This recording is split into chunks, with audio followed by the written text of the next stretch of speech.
man. Detroit versus everybody, man. Detroit, we rep the hardest, man. We gain the hardest. You know what it is, man. Detroit, CJ, holla at your boy when we get home. Don't forget to check out our sponsor, The Health Blaze, at thehealthblaze.com. 100% all-natural products from lotions, soaps, foot soaks, bath bombs, and much, much more. Use the promo code Goodfella1Boxing. Tell them your boy CJ Goodfella sent you. Get 18% off. We out. All right, last night you seen Kavaliauskas in the ring for the first time since Terrence Crawford fought him. He fought Zewski, whatever the dude name was. Let's talk about it. That subscribe button, bell icon button, share the video. Both of these dudes had to come in with, big punchers reputation. So they both can crack. Kavaliauskas can crack. Zewski can crack. They both can crack. But last night it was a good fight from the beginning to the end. They banged it out. Zewski trying to line that left hook. Kavaliauskas was just putting punches together, trying to get each other respect. Kavaliauskas was really landing the more meaningful shots. And Zewski, he was in there trying. He wasn't backing down. It was mano a mano meeting in the middle of the ring.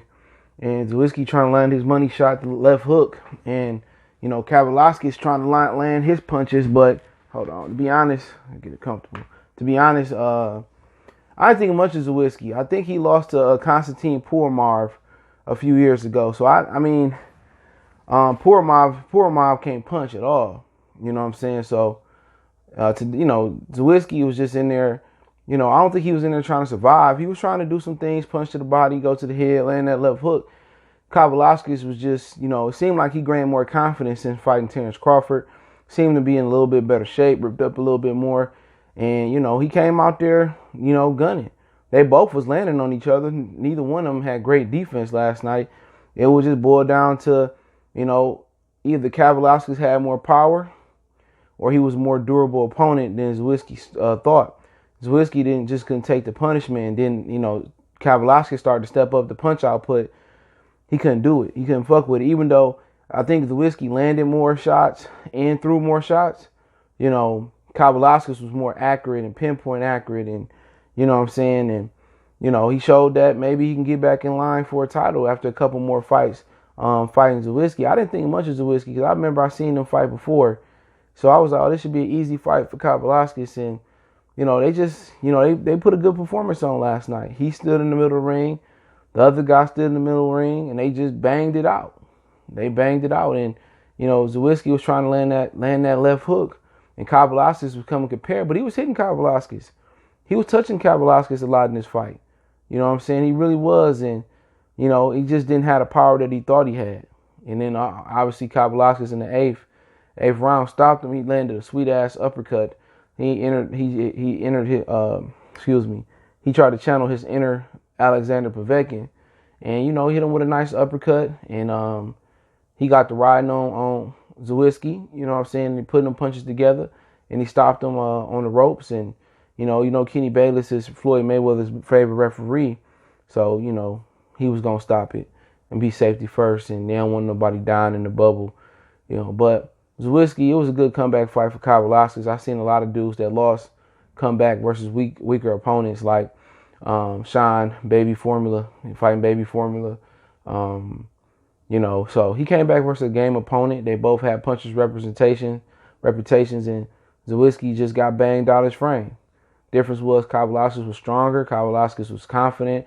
Kavaliauskas took a better punch. You probably could make the point that Kavaliauskas had a better punch power. So, for Zewski, it's back to the drawing board, maybe retirement. Because you can't beat Kavaliauskas then. How you going to beat Errol Spence, Terrence Crawford, Sean Porter, Keith Thurman, Danny Garcia, Manny Pacquiao? Unless he got a weight issue and he want to move up in weight. But the Canadian tried hard last night. He tried to, he was game. He never backed down. I just think it came down to, Kavaliauskas' power and conditioning. He says he changed some things about his conditioning because he felt that, once Crawford stepped up the output, it wasn't pretty much, he couldn't do nothing physically. But, man, good fight last night. And he did, move on. He did call out, said that Crawford fight was easy and he won his fight back. He beatable. We'll hold on to that one. But, how would Kavaliauskas do over at PBC is the $1 million question. I mean, who could he beat? Not John Molina's a cop. But I'm thinking about Josito Lopez. I mean, Regis Prograis, Maurice Hooker. I mean, you got Errol Spence, Manny Pacquiao, Sean Porter, Danny Garcia. And that'll be interesting. A lot of people would think, he couldn't probably beat Jamal James or somebody like that. But, man, I think he'd do well. You know what I'm saying? He a guy that can, obviously, punch. He got the Eastern European style, I think his power was overrated when people was talking about him at first. But at the end of the day, Sean Porter fight up and down to his opposition. Danny Garcia fight up and down to his opposition. Keith Thurman, the old man, his body's starting to break down. So I think he do just as good as them signing Maurice Hooker over there. I think he probably beats Maurice Hooker, to be honest. At least the Maurice Hooker I've seen before Bomac. So, it depends. I think he could beat some guys over there. I don't think it's super deep. I mean, it's super deep over there. I kind of draw the line probably right there at Keith Thurman.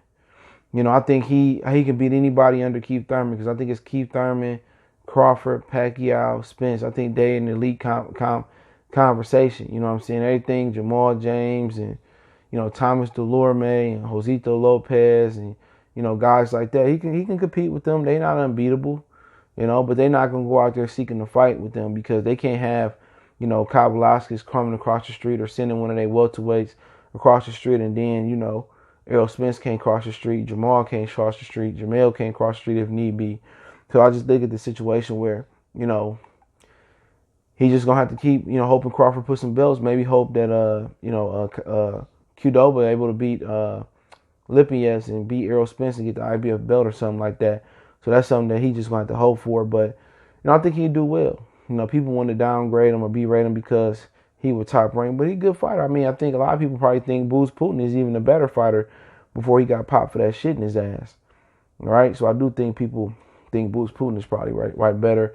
But it is what it is. I think, he can compete well over there. These dudes struggling with Granados and Baby Formula and all these other dudes out here. So people put these PBC dudes on a pedestal because they've been at the welterweight division a long time. But in actuality, Kavaliauskas might be the best win on Danny Garcia resume at the welterweight division. You know what I'm saying? Robert Guerrero was old. That's a featherweight, super featherweight that came up all that weight classes. And that's your best win. So to be honest, as long as he don't beat Errol Spence, if he fought Kavaliauskas, Errol Spence fight fell out, Kavaliauskas would be his best win. And that's just the God honest truth on that.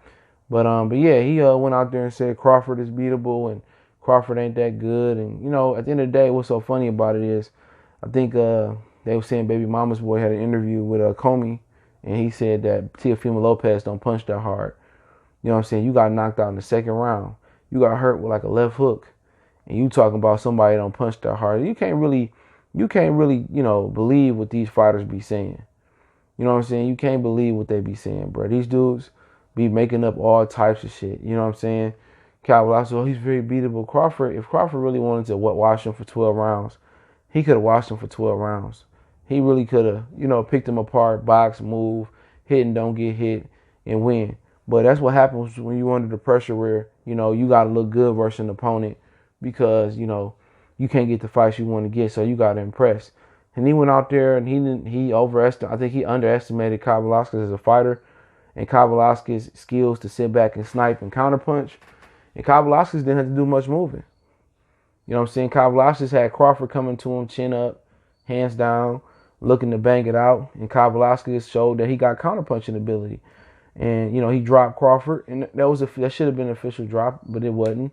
But you remember Zab dropped Floyd. They didn't call it. We can keep going on and on about, drops that wasn't called. Sean Porter got dropped by Ugas. Lomachenko got dropped by Gary Russell. They didn't call it. So at the end of the day, people want to have selective outrage. And it doesn't matter if you hit the canvas. That don't mean you chinny if you hit the canvas. Trinidad was on the canvas. I think Pernell was on the canvas. Sometimes it's balanced. Sometimes you hit the canvas. It's chinny if you stay down. You know what I'm saying? Or you consistently stand down. But, he told Tim Bradley after the first 3 rounds he thought it was easy. And then Crawford made the adjustments and stepped it up. And then he couldn't keep up with the pace. And it was one of the things I noticed from, club fighters or lower level fighters fighting on the Chiller circuit and elite fighters. It ain't the skills, it's the stamina. I think that's what really separates a lot of fighters, man. That separates good fighters from elite fighters, I believe. You know, a lot of times that can separate you being on the pound for pound list. If you got really good stamina in this game, you got skills, you can go a long way. But, you know, Kavaliauskas might get another chance. You know what I'm saying? He seemed to be in a little bit better shape, but the Zewski fight not going to change my opinion about that. He got to go out there and go PBC welterweight hunting and make an example out of one of them. But he too much risk and no more reward, so they won't do it. Even probably for a title eliminator or something like that. But hey, let me know what you thought about the fight last night. Don't forget we on Facebook, Instagram, Twitter. You can reach out if you got business, question, inquiry, sponsorship, video requests. Keep sharing the videos. Got a Facebook group. Want to make a donation to the channel? Cash App, PayPal in the description. Best way to donate, share the video one time for the one time we gone.